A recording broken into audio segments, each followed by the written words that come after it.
ရက်ဟာတက္ကသိုလ်၈ခုလုံးကငင်းပယ်စာတွေကိုရရှိခဲ့ပါတယ်။သူမိဘတွေကမျောလင်းချက်အပြည့်နဲ့စောင့်ရတော့ချက်တယောက်အကျက်ရိုက်နေခဲ့တယ်။ရက်ကဖိုတိုချော့သုံးပြီးကျောင်းဝင်ခွင့်စာအတူတဆောင်ကိုကိုယ်တိုင်ဖန်တီးလိုက်ပါတော့တယ်။ကျောင်းနာမည်ကိုစောက်ဟားမွန်နေပညာတက္ကသိုလ်လို့ပေးလိုက်ပါတော့တယ်။သူ့ဖေကစာကိုမြင်ပြီးအယံဝမ်းသာသွားကကျောင်းလာခချက်လက်မှတ်ကြီးထုတ်ပေးလိုက်တယ်။ရက်ကသူ့လိုပဲတက္ကသိုလ်ဝင်ခွင့်မရတော့သူငယ်ချင်းတွေကိုပါခေါ်ပြီးကျောင်းတူးလုပ်ဖို့တိုင်ပင်လိုက်ကြတယ်။သူတို့ကစွန့်ပစ်ထားတဲ့စိတ်ယောဂါကိုဆေးရုံဟောင်းကြီးကိုကျောင်းဝင်ဖြစ်ပြောင်းလဲဖို့ငှားလိုက်ကြတယ်။ဝါတို့က website တူတစ်ခုကိုလုပ်ပေးပြီးဘသူမဆိုချက်ချင်းလက်ခံဆိုတဲ့ခလုတ်ကိုမတော်တဆထည့်ထားမိခဲ့တယ်။အဆောက်အဦကိုတန်ရှင်းရေးလုပ်ပြီးဆေးတုပ်ကကျောင်းစစ်နဲ့တူအောင်တေချာကယူတစ်ဆိုင်ပြင်ဆင်လိုက်ကြတယ်။ရက်ကသူ့ဦးလေးပင်ကိုကျောင်းအုပ်ကြီးအဖြစ်ဟန်ဆောင်ဖို့အရက်ဖိုးပေးပြီးငှားလိုက်တယ်။ကျောင်းဖွင့်ပွဲနေ့မှာတော့ website ကနေတဆင့်ကျောင်းသားရာနဲ့ချီပြီးကျောင်းဝင်ခွင့်လက်မှတ်တွေနဲ့အတူရောက်လာကြပါတော့တယ်။ရက်ကအမှန်တိုင်းပြောဖို့လုပ်ပေမဲ့ကျောင်းသားတွေရဲ့ပျော်ရွှင်မှုကိုမြင်ပြီးစိတ်ပြောင်းသွားခဲ့တယ်။မင်းတို့ဘာတင်ကျင်လဲအဲ့ဒါကိုဒီမှာတင်ဆိုပြီးရက်ကကြေညာလိုက်ပါတယ်။တယောက်ကစကိတ်စီးတင်တန်းတယောက်ကကတာတီးတင်တန်းစသဖြင့်ထူးဆန်းတဲ့အတန်းတွေပေါ်လာကြပါတယ်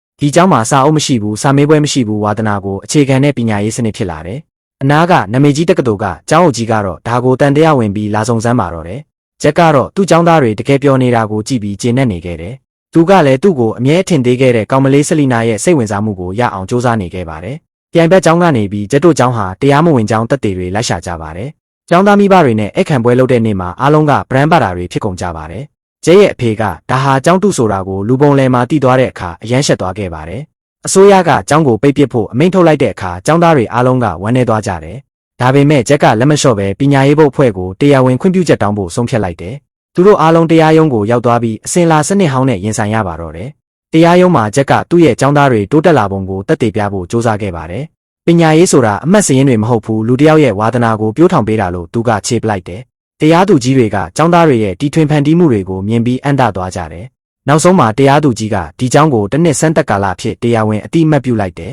။ကျဲရဲ့အဖေကတားဖြစ်သူကိုဂုဏ်ယူစွာနဲ့ပထမဆုံးအကြိမ်ဖတ်လိုက်ပါတော့တယ်